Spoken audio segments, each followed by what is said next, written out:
mastermind behind the first one, and he is ever hopeful. Ron Koslow is prepared with a whole new cornucopia of great literary works, and I would be more than happy to do it, if a company was to get behind it. Hey, I'm not going to tell you not to.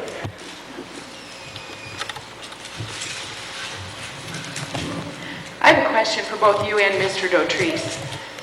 Do you think that Father knew more about who Vincent was than he said? Absolutely.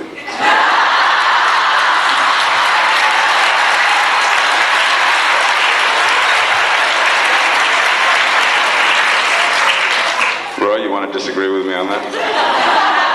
No way, no way.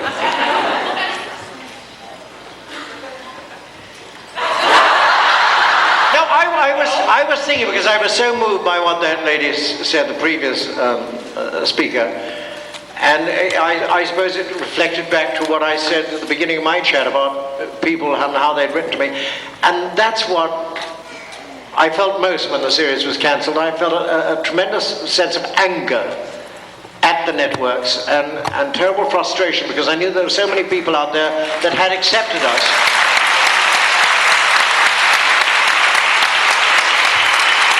as a family. And it's strange, because it was after all, it's a fantasy show, and yet people were regarding it in terms of tremendous reality. And we dealt with very real problems, whether it was prostitution or drugs or whatever. We dealt with very relevant subjects. And we got a lot of very relevant mail. I'm sure Ron got tons and tons of it, and I got a few as father. And it was my annoyance that these people who had so many hundreds and millions of people who had come to look upon us as a family and kind of regarded our world as some kind of utopia, it gave them almost... It's a strong word, but almost a religion. It gave them something to believe in. Something to believe in terms of love, something to believe in terms of family. And suddenly they were cut off from that. How dare the networks do that? And it was all in the name.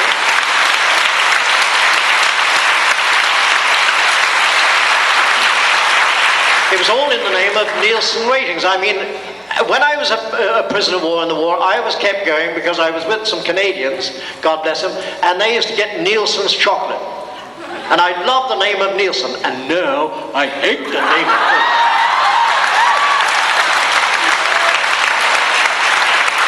So in answer to your question, did Father know more than there was to know about this? I think he handled that one real well. He certainly did. Ron Koslow is the only one that has the answer to that question, but my guess is that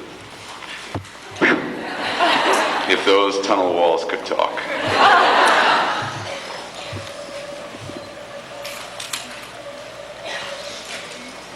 Ron, in New York in November, you spoke about the film, and things looked pretty upbeat at that time. What can you tell us about an update since then? Well, I can tell you that things have sort of moved forward apace.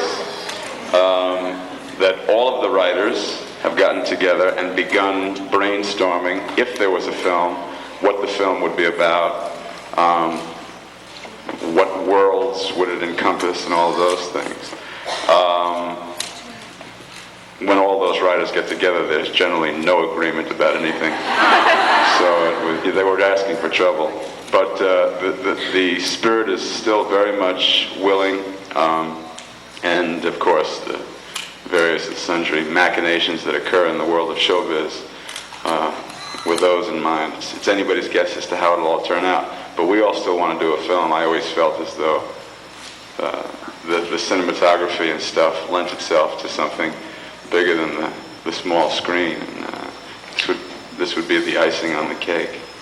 The interesting thing, Ron, that you told me earlier, which I think you'll all be delighted about, is the fact that they have no intention of doing the film without Linda Hamilton.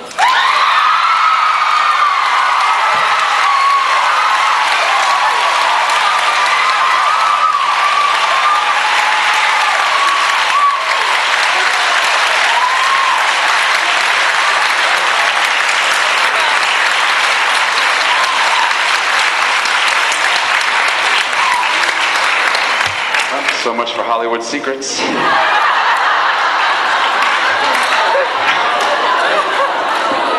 feel like Phil Donahue all of a sudden. I'd like to ask Mr. Acovone, those nasty nose hairs that you can suffer from. Anyway, yes.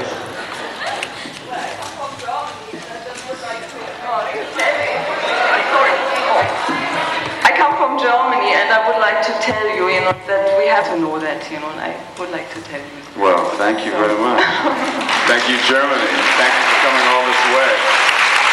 Well, thank you, you gave so much to us, actually, more actually than, we can give back to you. That is the thing, I mean, what you added to our life over in Germany, and, added especially to us. That's my husband back here, next to me, So it was fantastic. I would like to thank you also for a wonderful performance in Few Good Men, what we have been attending, last August. And the thing is, you might not remember this, but on